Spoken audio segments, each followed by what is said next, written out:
across the campus and on many campuses, and thank you to my colleagues in the California Scholars for Academic Freedom, also became outraged by this attack on our academic freedom and are mobilizing in a number of ways to defend it. The Committee to Defend Academic Freedom, the student group, have received hundreds of letters from faculty, from academic associations, and from members of the public around the world demanding that the charges against me be dropped.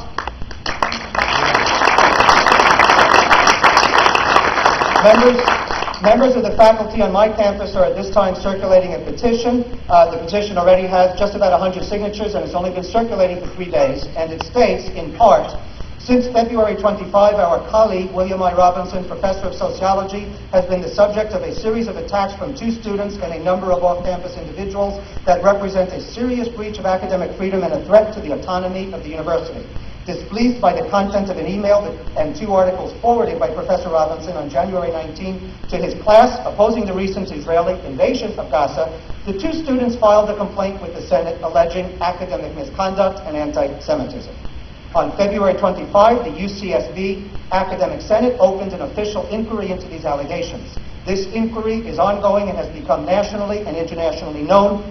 Quite aside from the merits of the students' complaints, over the past few weeks, the public exposure in this case has brought to light apparent violations of Professor Robinson's right to due process by the Senate and its committees, along with worrisome news of pressures received by the administration from organizations such as the Anti-Defamation League to administer an exemplary punishment to Professor Robinson. We have learned that organizations such as the ADL have organized a campaign directed at pressuring the administration and the academic senate to make this case an example, to prevent vocal opposition to the state of Israel and its policies. The situation demands decisive public and swift response by the UCSB faculty in defense of due process and academic freedom on both procedural and substantive grounds. So that is a portion of this petition that's being circulated now to faculty on my campus. Meanwhile, I have received several thousand emails and letters from all around the world. Much of this correspondence has been supportive, but there has also been a lot of hate mail, and some of it has been violent and vulgar. Clearly, drawing historical comparisons between Israeli state behavior and Nazi behavior is a very difficult thing for defenders of Israel to swallow. It touches a raw nerve, and this should come as no surprise. On the one hand, as one reader of the Los Angeles Times, its interview with me, the LA Times interview with me, put it in a letter he sent to the editors of the LA Times and to me, quote, "If you do not like Nazi comparisons, then urge Israel not to commit Nazi-like atrocities, rather than condemn and ostracize those that make the comparisons." The point is that one evokes the Nazis to point out and condemn Nazi-like behavior.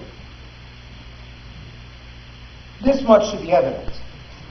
In this regard, there is a definite parallel between the Warsaw Ghetto and Gaza. The Nazis undertook forced population transfer and then sealed off the ghetto, locking their victims in, controlling all movement, controlling what food, medical supplies, or anything else could go in or out, generating in this way a humanitarian crisis, disease and starvation, and responding then with disproportionate force against the slightest sign of resistance from the ghetto.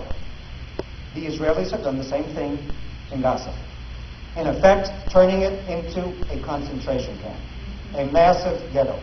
As a result of the Israeli blockade of Gaza and the destruction of its food supply system, according to the United Nations, acute malnutrition in Gaza is on the same scale as the poorest nations in southern Sahara, with more than half of all Palestinian families eating only one meal a day.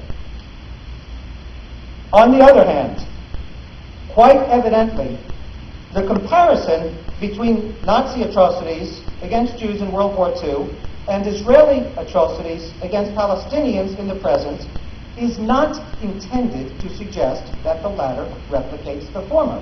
The differences are numerous. No two historical events or processes are ever identical.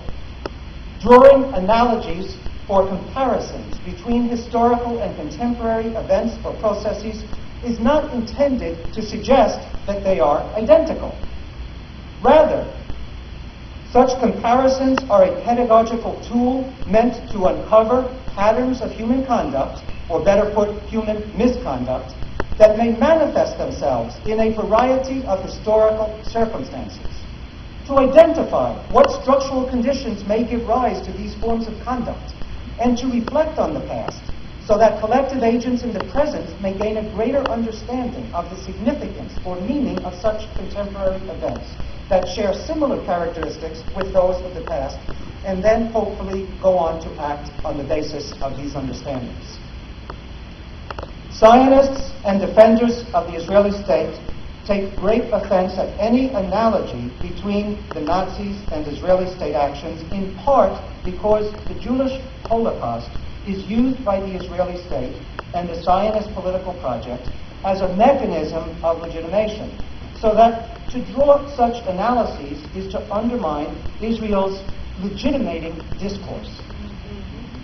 It is crucial to point this out, because that discourse has gradually come to legitimate current or proposed Israeli policies that demonstrate an ever more frightening similarity with other historical instances of genocide.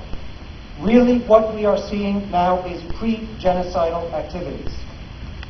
The political party of Israel's foreign minister, Avigdor Lieberman, recently proposed a law to imprison for 3 years anyone who commemorates the Nakba. This proposal, coming from a party in Israel's governing coalition, should set off alarm bells that